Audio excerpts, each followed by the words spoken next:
Oysha roziyallohu anhodan juda katta ilm qolgan. 2210 ta sahih hadisni rivoyat qilgan. Yana Rasululloh sollallohu alayhi vasallam tirik davrida Qur'onni to'laligicha yod olgan.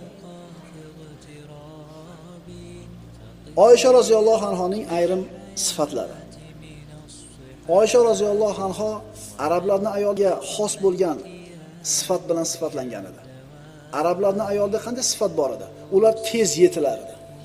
Balog'atga yetishi, jismonan balog'atga yetishligi tez bo'lardi. Oysha onamiz roziyallohu anha ham jismonan tez yetilgan, balog'atga tez yetgan. Zehni o'tkir, fikri tiniq, chuqur, mulohazali edi. Oysha roziyallohu anhoning yoshi kichkina bo'lgani bilan birodarlar aqli katta edi. Shu nafs olimlari aytishadiki, odam bolasining umri ikkita bo'ladi. Zamoniy umri, aqliy umri. Zamoniy umri, aqliy umri. Odamlar bo'ladi. Yoshi 10 ga kirgan, lekin aqli 15 yashar odamning aqlidek. Yana bir odam bor, 20 ga kirgan bo'ladi, aqli 10 yashar bo'ladek. Odamlarda ba'zilarning aqliy umri jismoniy umridan uzib ketadi. Yana ayrimlarniki orqada qolib ketadi. Yosh bo'ladi. Aql bilan jasad albatta birga teng katta bo'lishi shart emas ekan. Kimidir aqli o'zib ketar ekan jasadidan o'sishlikda. Kimidir aqli qolib ketar ekan.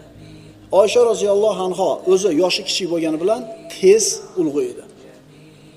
Sirat kitoblarida rivoyat qilinadi. Payg'ambarimiz sollallohu alayhi vasallamga turmushga chiqqan ayollar aqlli, zehnli, o'tkir, farosatli bo'lishligi kerak. Chunki bu ayollar payg'ambarimizdan olgan narsani ummatga yetkazib beradigan omonatdorlar. Rasululloh sollallohu alayhi vasallam Imom Buxoriyning sahihlarida keltirilgan. Bir ayolga uylandi. Bu ayolni atrofidagilar aql o'rgatib, agar Nabiy sollallohu alayhi vasallam seni oldinga kelsa, sen a'udhu billahi minka deng dedi işte. Ya'ni men sizdan panoh tilayman Allohdan dedi. Seni oldiga kelganda a'udhu billahi minka desang, Rasululloh shuni yaxshi ko'radi dedi. Desa bu ayol Payg'ambarimiz sollallohu alayhi vasallam bu ayolning oldiga kelganida nikohlanib, a'udhu billahi minka, sizdan Allohdan panoh tilayman dedi. Payg'ambarimiz sollallohu alayhi vasallam alhiqi bi ahliki, ketoringizga javob dedi. Ya'ni Rasululloh sollallohu alayhi vasallamga ayol, juft bo'ladigan ayol shunaqa befahm, aqlsiz, idroksiz bo'lishligi kerakmi?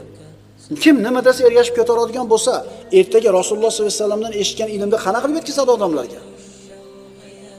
Alloh taolo o'zining hikmati bilan payg'ambar alayhisalomga aqlli, o'tkir zehnli, kuchli xotirali va toza qalbli ayollarni tayyorlab qo'ydi.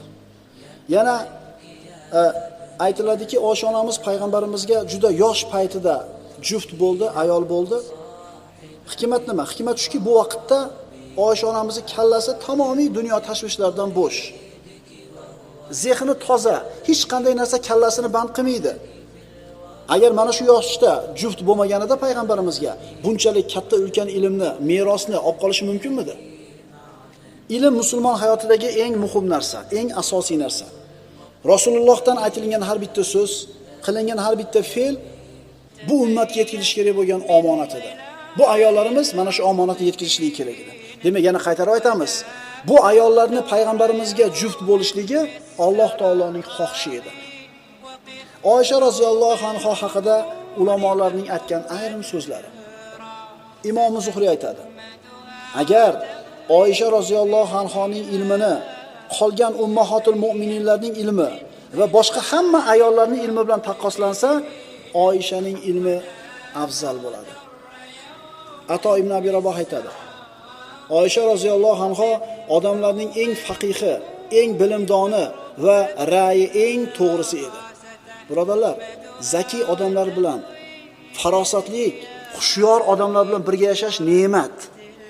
Befahm, befarosat odamlar bilan yashash kulfat. Bunaqa odamlar atrofingda ko'p bo'lsa, hayotdan ko'ngling sovib ketadi. Yaxshida atrofingda shu bitta qarashingdan nimani xohlayotganini tushuna oladigan odamlar bo'lsa.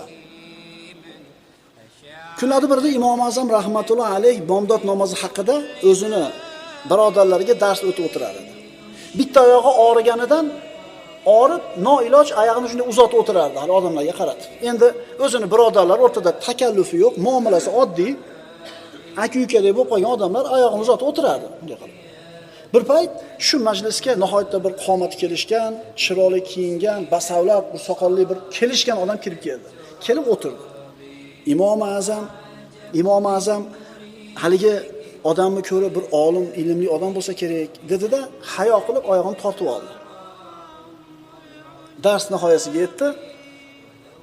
Haligi odam savol berdi. "Ey imom" dedi. "Agar bomdod vaqtidan avval kun chiqib qolsa, bomdodni qanday o'qiymiz?" dedi. Imom Azam oyog'ini uzatib oldi.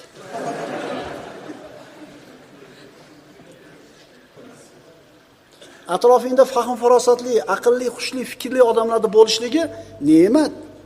Befahm, befarosat, betarbiya odamlarda orasida yashashlik kulfat.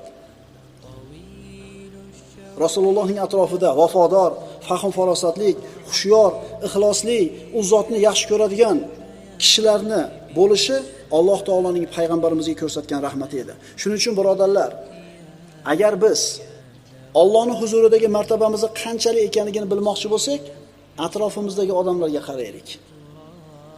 Kimlar bilan birga bo'lishlikka harakat qilyapmiz? Sizdan ko'ra axloqi, fahm farosati yo'q qalang'i qasangilarmi? Demak, hali pas ekan.